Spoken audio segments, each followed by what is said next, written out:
मैं तो स्वीकार किया हूँ कि अनियमितता हुआ है। स्वीकार कर रहे हैं मंत्री जी, अनियमितता स्वीकार है, तो आखिर कार्रवाई तो होनी चाहिए ना। ये गैर जवाबदारीपूर्ण उत्तर, मतलब ये उत्तर सही नहीं है उनका। ये उत्तर सही नहीं है।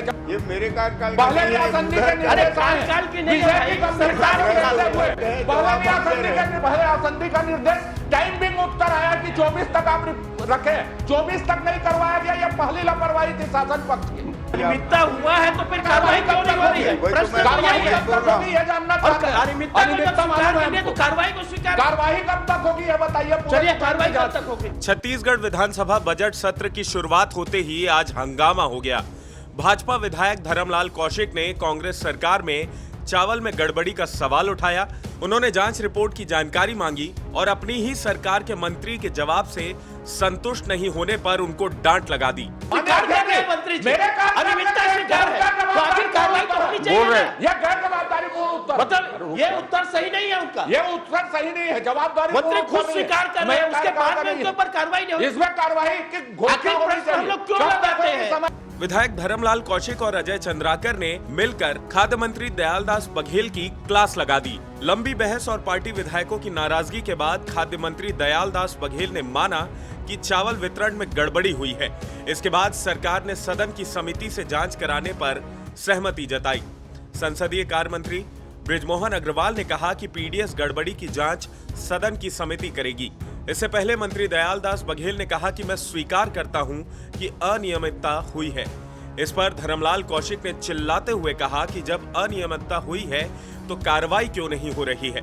विधायक अजय चंद्राकर ने भी कहा कि कार्रवाई कब तक होगी यही बता दीजिए। मैं तो स्वीकार किया हूँ कि अनियमितता हुआ है, बाकी तो कार्रवाई अनियमितता हुआ है तो फिर कार्रवाई क्यों नहीं हो रही है? प्रश्न तो यही है। ये जानना चाहते हैं। अनियमितता को जब स्वीकार कर लिया तो कार्रवाई को स्वीकार। कार्रवाई कब तक होगी ये बताइए। चलिए कार्रवाई कब तक होगी? मैं तो स्वीकार कर लिया हूँ। नहीं, स्वीकार करने से काम नहीं चलेगा, कार्रवाई से काम चलेगा। माननीय अध्यक्ष महोदय, इसमें कार्रवाई होनी चाहिए, आपका निर्देश आना चाहिए इसमें। ये मेरे कार्यकाल पहले भी आसंदी के निर्देश आए, कार्यकाल की नहीं है, बीजेपी का सरकार के निर्देश हुए। पहले भी आसंदी के निर्देश आए। कोई भोग हम रोक ले। धर्मलाल कौशिक ने कहा कि 24 मार्च 2023 को पूरी जानकारी देने की बात की गई थी।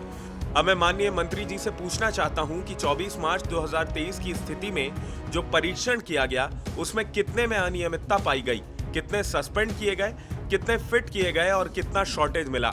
धर्मलाल कौशिक ने कहा कि अगर 24 मार्च तक जवाब नहीं दिया गया और हाउस में कमिटमेंट मंत्री का हो और आसंदी का निर्देश हो, निर्देश का पालन नहीं हो तो क्या विधानसभा की अवमानना का मामला नहीं है? जिस प्रकार से उसमें चावल में, गरीबों के चावल में बड़े मात्रा पर यहाँ पर जो गोरख धंधे जो चल रहे थे उसको लेकर के हम लोगों ने लगाया था, तो 24 मार्च के 23 को उसके पूरे जानकारी देने की स्थिति की बात की गई थी।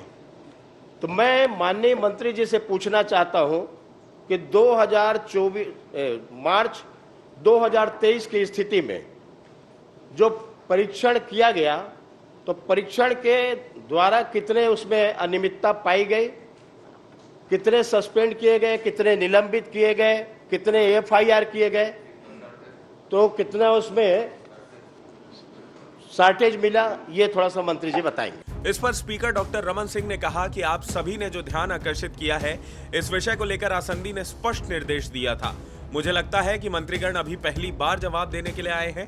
इस बात का ध्यान रखना हम सभी के लिए जरूरी है कि जो भी आसंदी का आदेश या निर्देश होता है उसका समय पर पालन करना जरूरी होता है। पहली बार है, पहला दिन है, मैं इसमें दूसरी बात नहीं कहूंगा, मगर भविष्य में इस बात की चिंता सभी को करनी होगी। आप सबके जो ध्यान आकर्षित किया है कि इस विषय को लेकर आसंदी ने स्पष्ट निर्देश दिया था। मुझे लगता है कि मंत्रीगण अभी पहली बार जवाब देने के लिए पहले दिन ही आए हुए हैं। इस बात का ध्यान रखना हम सबके लिए आवश्यक है कि जो भी आसंदी से आदेश निर्देश होता है उसका समयबद्ध पालन करना जरूरी होता है, आवश्यक होता है। इसलिए पहली बार है, पहला दिन है, मैं इसमें कुछ और दूसरी बात नहीं कहूँगा, मगर भविष्य में इस बात की चिंता हमको करना पड़ेगा। कुल मिलाकर धर्मलाल कौशिक, अजय चंद्राकर और दयालदास बघेल के बीच पीडीएस गड़बड़ी घोटाले को लेकर जमकर तीखी बहस देखने को मिली। जिसमें दयाल दास बघेल पहले ही दिन क्लीन बोल्ड होते हुए नजर आए। दयाल दास बघेल का कहना था कि ये गड़बड़ी उनके कार्यकाल में नहीं हुई है। इस पर स्पीकर डॉक्टर रमन सिंह ने कहा कि कार्यकाल किसी का भी हो, मंत्री मंत्री होता है, जनता का दायित्व चलता रहता है। मंत्री के दायित्व में आप राज्य सरकार की ओर से जवाब देने के लिए खड़े हुए हैं। एक छोटा सा प्रश्न पूछा जा रहा है कि कार्रवाई कब करेंगे, संक्षिप्त में बता दीजिए, वो संतुष्ट हो जाएंगे। ये मेरे कार्यकाल का पहले भी नहीं है, आसंदी उधर के निर्देश का आए। कार्यकाल की नहीं विषय है की भाई। गंभीरता को देखते हुए कहे पहले भी जवाब आसंदी दे के रहे। निर्देश अरे आए। कोई भोग हम रोक ले। तो देखिए, कार्यकाल किसी का हो, मंत्री मंत्री होता है, सरकार का दायित्व चलता रहता है। इसलिए ये नहीं कहा जा सकता कि मेरे कार्यकाल का नहीं है, इसके कार्यकाल का नहीं। कार्यकाल मंत्री यानी मंत्री के दायित्व में आप हैं, राज्य सरकार की तरफ से जवाब देने खड़े हुए हैं। एक छोटा सा प्रश्न पूछा जा रहा है कि क्या कार्यवाही करेंगे, ये थोड़ा संक्षिप्त में बोल दें तो ये संतुष्ट हो जाएंगे। मंत्री दयाल दास बघेल ने कहा कि गड़बड़ी हुई है, जांच करवाएंगे। अजय चंद्राकर इस जवाब से संतुष्ट नहीं हुए। उन्होंने कहा कि विधायकों की समिति बनाकर जांच करवाएं। धर्मलाल कौशिक और अजय चंद्राकर दयाल दास पर हावी होने लगे। ये देखते हुए बृजमोहन अग्रवाल ने रोकते हुए कहा कि सरकार इस बात से सहमत है, इसकी जांच कराई जाएगी। गड़बड़ी हुआ है, निश्चित रूप से इस पर जांच कराएंगे माननीय अध्यक्ष। जांच कराएंगे या पर्याप्त है? माननीय अध्यक्ष महोदय, पहले आसंदी का निर्देश टाइमिंग उत्तर आया कि 24 तक आप रखें, 24 तक नहीं करवाया गया। यह पहली लापरवाही थी शासन पक्ष की। मांग ये आ रहा है, इसलिए इसकी घोषणा होनी चाहिए। विधायकों की समिति बना के जांच कराने के लिए सहमत हैं? इस बात के लिए विधायकों का माननीय धर्म जी का दबाव है। बोलिए, आप माननीय सहमत हैं तो आगे बढ़ जाएंगे। माननीय अध्यक्ष जी, सरकार इस बात से सहमत है कि विधायकों की समिति से जांच करवाई जाएगी, आप उसको तय कर दें। अब इस पूरे मामले पर आपकी क्या राय है, कमेंट के जरिए हमें जरूर बताएं। इसके अलावा इस वीडियो को ज्यादा से ज्यादा लाइक और शेयर करें और IBC 24 के हमारे YouTube चैनल खबर विभाग को जरूर सब्सक्राइब करें। नमस्कार।